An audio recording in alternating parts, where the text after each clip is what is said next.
want to talk to you today about, though, are actually the saddlebags. And those are, I wasn't going to run bags, which I mentioned before, but this is my daily rider. And by the time you put some tools and some extra gloves and it's been cold and you put maybe a jacket or something like that, it's, it fills up the bags pretty quick. And I travel on the weekends with my MC, and,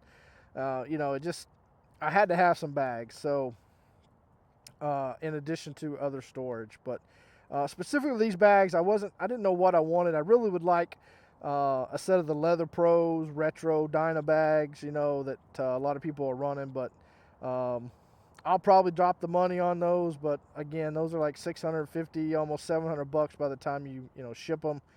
So I'm saving for that. So those are down the road. But meanwhile, these are getting me by, and I got these from a buddy of mine who shipped out to Japan for his next tour.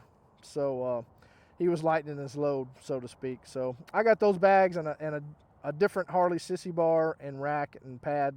I think I gave him like $300 for all of them. So I got a pretty good buy, because these bags by themselves, they're in good shape for the most part. I think they're like $400 or $500 if you get them from Harley new, and that's not even for the real leather. So anyway, let's talk about the bags. They're hard mounted bags. That's one downside that I really didn't. It mattered, but it didn't matter. Like I said, I need them daily anyway, so it's not a big deal.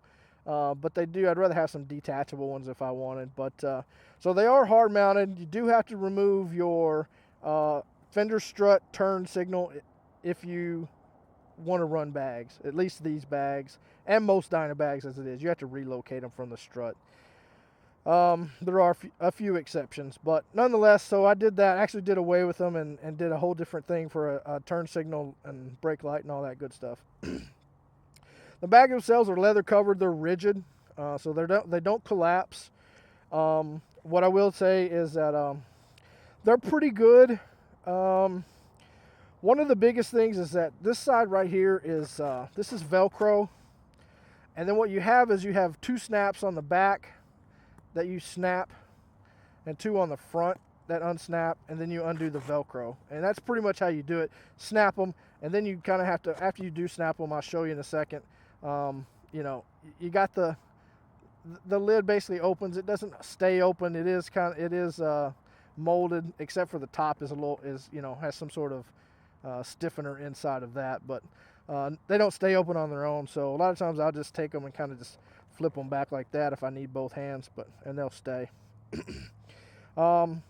got pretty good room. I don't know what the cubic feet or inches or whatever, but I got a couple different pair of gloves, and they do have the inside little mesh. I keep some sunblock in there because I am the Irish poster child for sunblock.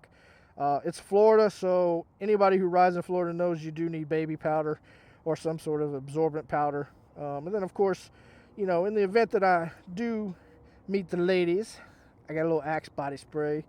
And that's pretty much what I carry on this side. But I got a few other things. They do have some room. I got an emergency kit back here with Band-Aids and bandages. And, that's just the medic in me, I guess. But so they do have some decent room. Obviously, for the shocks, you do have the cutout, so you lose a little bit.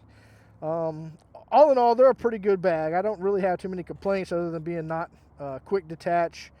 And one thing that does happen to them, and I did one of these and my buddy had already done the other, the snaps are okay, but I can tell you that over time, the snap on one part or the other, this may stay snapped and come loose, and I'll show you on the other one. But anyway, like I said, you snap those two, and then you do have to kind of readjust and smooth out the Velcro side. What happens, and I'll show you, I did one of them, and like I said, my buddy already had the other one. This snap part stays snapped, and I'm not sure how it comes loose, but it comes loose from the leather. You can actually see it probably comes out of it, or it's kind of tucked in there usually, I guess, when they kind of grommet it in there. I don't know how they put it in. And that's happened to those two front ones. So that kind of sucks.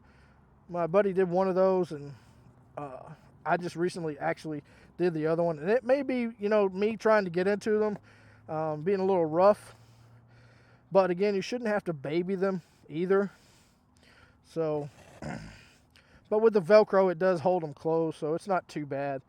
Um, it's just a downside, and I could probably get those repaired.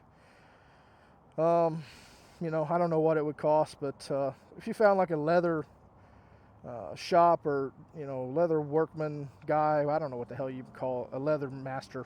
I don't know what you call them. You could get those repaired. It's not a big deal. It probably shouldn't even cost that much, which I'll look into and update you guys on whatever it is. But I don't know the part number on these, but they're pretty good bags. I mean, they're some of the better looking bags, if that's possible for a Dyna. I mean, no Dyna really looks good with bags, I'll be honest with you. Even if you fix it up like a touring bike or one of the old style that has the full fairing and everything, I don't think any Dyna really looks good with them. They just have better looking bags than others. So, but all in all, they're functional. They work. Like I said, I'm going to leave them on until I get my Leather Pro retro bags. And, that's what it is. Yeah, I know I'm probably going to get some comments about the license plate. And you guys want to look me up. If you got that power, go ahead and look me up. But if you're law enforcement, you look me up, you already know that you are in trouble for doing that for no reason. So, hey, you want to find me? I'm in Pensacola, Florida. Come on down. We'll go ride, drink some beers, and I'll show you some of the dive bars that I hang out. So, anyways, saddlebags, all in all, not too bad. I mean, like I said, the rigid mounted versus quick detach. You might be able to fabricate or finagle something to make them quick detach. I don't know. I'm not really worried about it. Like I said, it's a daily rider, and I use these on a daily basis. We're going to the grocery store, going to work, going to see a client. It doesn't, whatever. So all in all, it's a pretty good bag. So if you've been thinking about them or you find a good used set, that's what I would do. I wouldn't buy them new, to be honest.